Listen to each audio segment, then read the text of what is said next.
friends, welcome to JRF NET and PhD.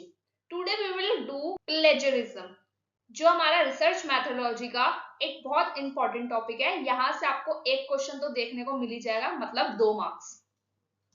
ये तो मतलब अगर आपको आगे भी जाना ही है, असिस्टेंट प्रोफेसर बनना है, पीएचडी में जाना है, तो इतना तो पता होना चाहिए कि प्लेजरिज्म क्या है। तो प्लेजरिज्म का सबसे पहले करेंगे मतलब, उसके बाद इसकी स्टेजेस करेंगे कि कितने परसेंट पे क्या क्या पनिशमेंट है, कितने पे पेनल्टी नहीं है, वो सब डिस्कस करेंगे। और फिर करेंगे हम यूजीसी का रेगुलेशन है एक प्लेजरिज्म पे। वो plagiarism means using someone's else words, मतलब किसी और के words, ideas, work without giving them proper credit and presenting it as own. Simple सा मतलब है, आपने किसी और वर्क यूज कर लिया है, उसके वर्ड्स यूज करे, आइडियाज, और उसको कोई क्रेडिट भी नहीं दिया है और उसको ऐसे प्रेजेंट किया जैसे आपका अपना वर्क था। In simple language, copy paste without acknowledgement, copy paste कर दिया है आपने काम। इसका एग्जाम्पल क्या है? मान लो एक ऑथर है जिसका अपना वर्क है, ओरिजिनल ऑथर, उसने लिखा education is the key to social transformation.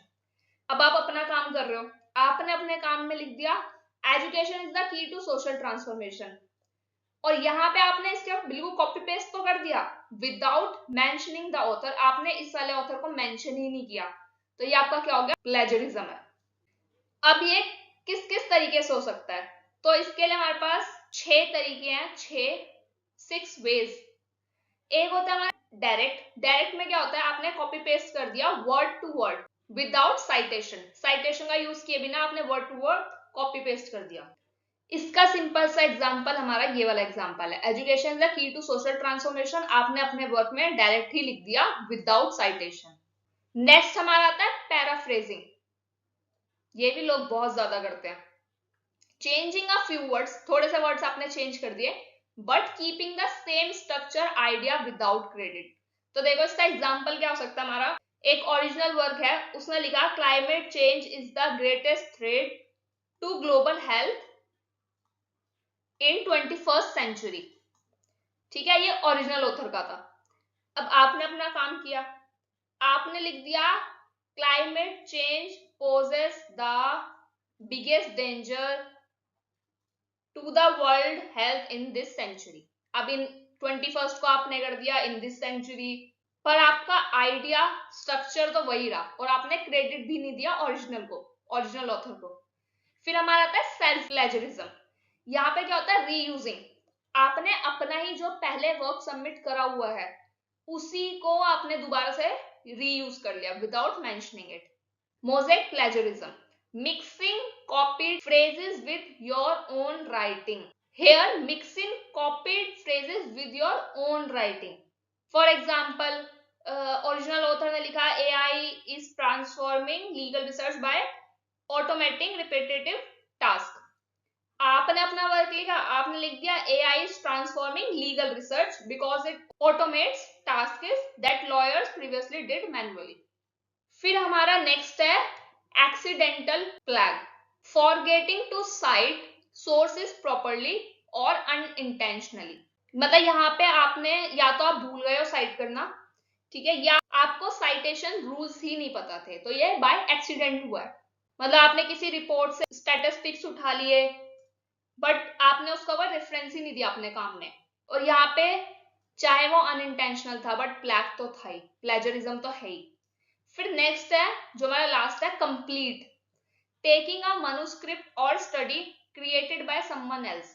किसी और की मनुस्क्रिप्ट है या कोई स्टडी है जिसे किसी और ने बनाया है, and submitting it under your name, और उसको आपने सिर्फ अपने नाम लिख के सबमिट कर दिया कि भाई ABC की है ये तो रिपोर्ट। तो ये होता है कंप्लीट, यहाँ पे आपने पूरा ही कॉपी पेस्ट कर दिया, तो अपना नाम चेंज करके। फिर शॉर्ट में देख लेते हैं यूजीसी। अब इसका ईयर याद रखना, 2018 में आए थे प्लेजरिज्म रेगुलेशंस। तो ये ईयर आजकल बहुत पूछते हैं, एनटीए कब स्टैब्लिश हुआ, यूजीसी कब हुआ, तो ईयर्स पे भी ध्यान रखना कि, और ये किसके हैं? यूजीसी के, यूजीसी ने दिया है रेगुलेशंस। इसका ऑब्जेक्टिव था to promote academic integrity, prevent plagiarism and maintain quality in the higher education. Academic integrity बनी रहे, प्लैग ना हो, मेंटेन क्वालिटी रहे in higher education. It applies, ये किस किस पे अप्लाई होगा, तो ये भी स्टेटमेंट में दे देंगे कि रूल्स किस किस पे अप्लाई होते हैं। तो ये हमारे स्टूडेंट्स पे, फैकल्टी पे, रिसर्चर्स पे एंड स्टाफ, चारों पे अप्लाई होते हैं। और इसने लेवल्स दिए हमारे, और ये लेवल्स हमारे एक्सक्लूड करते हैं रेफरेंसेस को, बिब्लियोग्राफी को, कोड्स, टेबल्स, मतलब उसमें हमारे रेफरेंस इंक्लूड नहीं होगा, बिब्लियोग्राफी, कोड्स एंड टेबल्स। तो इसमें 4 लेवल्स हैं और लेवल हमारा स्टार्ट होता है 0 से, फिर 1, 2 एंड 3। ये अभी हम इसकी पूरी टेबल करेंगे नेक्स्ट में। तो ये याद रखो जो हमारा 0 है तो 0 ही है, लेवल ही 0 है, तो यहाँ पे पेनल्टी भी 0 ही होगी, तो यहाँ पे होगी नो पेनल्टी। फिर हमारा लेवल 1 है, तो 1 से याद रखो 10 से स्टार्ट हो रहा है, फर्स्ट लेवल हमारा 10 पे स्टार्ट है और ये चलेगा हमारा 40 तक। इसको हम बोलते हैं माइनर प्लैग, माइनर प्लेजरिज्म। फिर हमारा आता है मॉडरेट और फिर आता है सीवियर। अब इसमें क्या क्या इंक्लूड नहीं होगा, क्या ऐसी चीज है जो काउंट नहीं होगी एज अ प्लेजरिज्म, तो ये हमारे क्या है, common knowledge, standard symbols, equations, laws, definition, ये सब प्लैग में काउंट नहीं होता है। ऐसी चीजें, ऐसे फैक्ट्स जो ओपनली अवेलेबल हैं, references, bibliography, table of content, prefaces and acknowledgements. अब इसकी टेबल कर लेते हैं। तो देखो अभी हमने डिस्कस किया हमारे 4 लेवल्स हैं और लेवल्स ये याद रखना 0 से स्टार्ट है। 0 पे हमारी कहां तक की, मतलब कितना फ्लैग आपको अलाउड है, तो आप 10% अपना फ्लैग अलाउड कर सकते हो। सिमिलैरिटीज 10% की है तो वो अलाउड है, वहां पे आपका कोई पेनल्टी नहीं है। फिर हमारा आता है फर्स्ट लेवल। अब फर्स्ट लेवल से याद रखना वहां से पेनल्टीज लगना शुरू हो जाएगा। फर्स्ट लेवल में हमारा आता है 10 to 40% का फ्लैग। यहाँ पे क्या होगा, shall be ask to withdraw the manuscript, उसको बोला जाएगा कि भाई अपना मैन्युस्क्रिप्ट आप विड्रॉ करें। सेकेंड लेवल आता है हमारा 40 से 60% का। Requested to withdraw the manuscript shall not be entitled to an annual rise.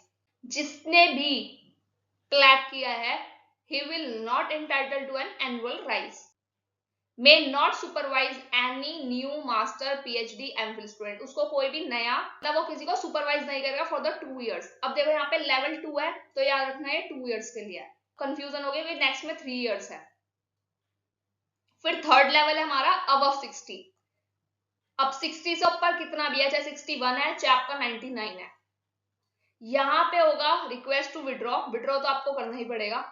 Will not be given the option of 2 consecutive annual increment. यहाँ पे क्या था, एन एनुअल राइज, और हमारा थर्ड लेवल में आ गया 2 consecutive एनुअल इंक्रीमेंट आपको नहीं मिलेंगे। नॉट परमिटेड टू सुपरवाइज, यहाँ पे भी आपको परमिटेड नहीं होंगे to supervise MA, PhD and MPhil student for 3 years। Third level है तो 3 years, सेकेंड लेवल है तो 2 years। अब इसके प्रैक्टिस क्वेश्चंस कर लेते हैं। According to the UGC guidelines on plagiarism, up to what % of similarity of text does not invite penalty. ये था लेवल 0 जहां पे हमारे पास कोई पेनल्टी नहीं होती, वहां पे हमारा है 10% तक हमें अलाउड है। What is the purpose of शोध शुद्धि इनिशिएटिव, तो ये मैंने डिस्कस किया था अपनी वीडियो में। शोध का मतलब होता है रिसर्च एंड उसकी हमें शुद्धि करनी है, तो ये किससे रिलेटेड है, हमारा प्लैग से। ये प्रोवाइड कराता है, provide access to plagiarism detection software. Last question, identify the correct statement as per UGC 2018 plagiarism regulation.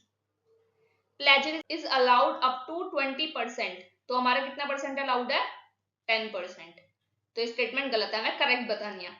Only students are held accountable for plagiarism, यहाँ पे फैकल्टी, स्टाफ, रिसर्चर, स्टूडेंट सब है। UGC mandate institutions to use plagiarism detection tools. Self plagiarism is not considered violation, ये भी violation होता है। अभी हमने पढ़ा 6 वेज ऑफ वायलेशंस, तो इसका आंसर होगा 3। UGC ने मैंडेट किया सब इंस्टीट्यूशंस को to use this tool. So that's all for the video. और अगर किसी भी चीज में क्वेरी हो तो do write in the comment section. Thanks for watching.